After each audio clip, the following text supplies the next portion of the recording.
are going to be making homemade Play-Doh. Remember, anytime that you're mixing solids and liquids together, you're taking compounds and making them into something else, so technically that's chemistry. Plus, this project will give you something fun to play with later. Let's go over the supplies first. You're gonna need this.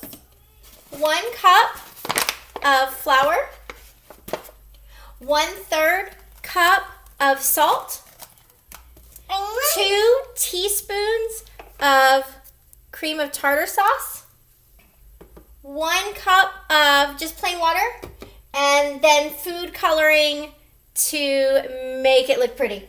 I like to use a wooden spoon when I'm making my Play-Doh because it doesn't stick to it as much. One of the reasons I like making Play-Doh at home is because it's not quite as sticky. And it's easy to throw together. So let's go ahead and get started. You're going to start by dumping your ingredients into the cup. Okay. Mine. Hold on. So I'm going to pour in my 1 cup of flour.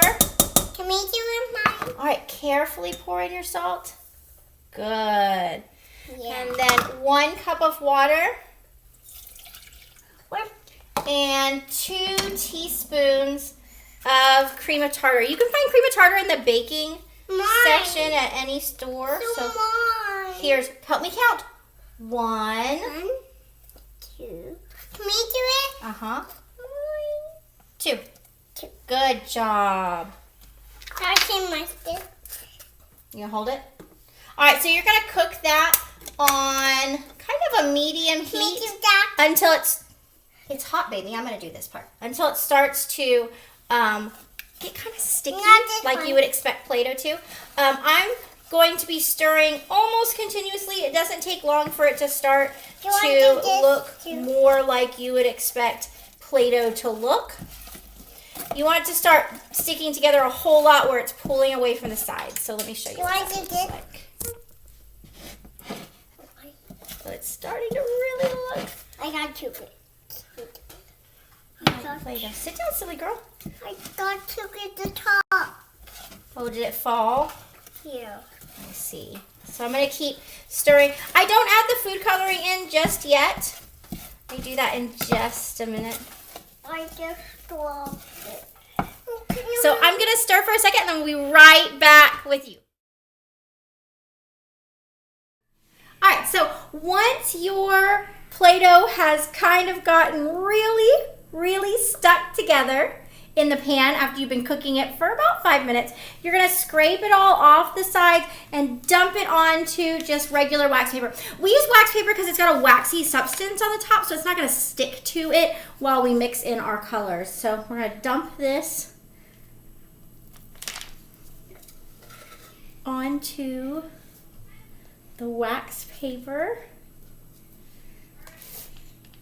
Leave that there for a second, and then I'm going to come back and we're going to mix it into 2 different sections to make colors. So Scarlett has requested that we make pink and purple.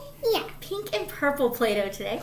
So I'm going to kind of make this into 2 different sections so that she can mix colors into one and I can mix colors into the other. It is still pretty warm right now, so I'm going to start by doing the purple. Can we do it? Well, touch it. Is it too hot for you to touch? So to do purple, I do one of the good things about this Play-Doh is that it's completely edible. So if you have a 2-year-old at home who's going to eat everything anyways, it's not going to harm them. I'm going to put 2 drops of red and 1 drop of blue to try and make a nice purpley color. Can we do it? As you can see. Can we do it? Mix that in first. So, and you're just gonna work it in. Can we do it? Until it starts to change colors. Well, this red was way darker than I wanted it to be. Can we do it? Hold on, it's still really hot. So the longer you work in the colors and the longer it touches your hands, the more the colors are gonna mix together, and the more that Play-Doh is gonna start to really feel like Play-Doh. Can we do this one? Are you gonna do green? Yeah. You don't want to do pink anymore? I do. You do. Well, you've got green in your hand. We can make green. Green's good too. So, as you can see, as I'm working in the food color, 1 drop. 1 drop. As I'm working in, that's good. as I'm working in the food coloring, it's going to be changing colors. So you can kind of see that it's changing colors. When it's wet, when you first get it over here, it is really sticky. But at this point, like, it's not sticky at all. It just kind of, I mean, I can stick it to the table and everything. I don't have to worry about it. So the more you work it in, the more that it's going to become one color. And it's going to become fun to play with. You can use this to roll out into shapes.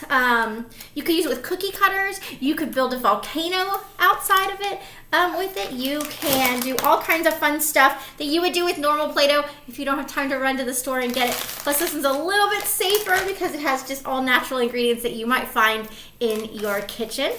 So you can see my Play-Doh is getting a little bit... And mine.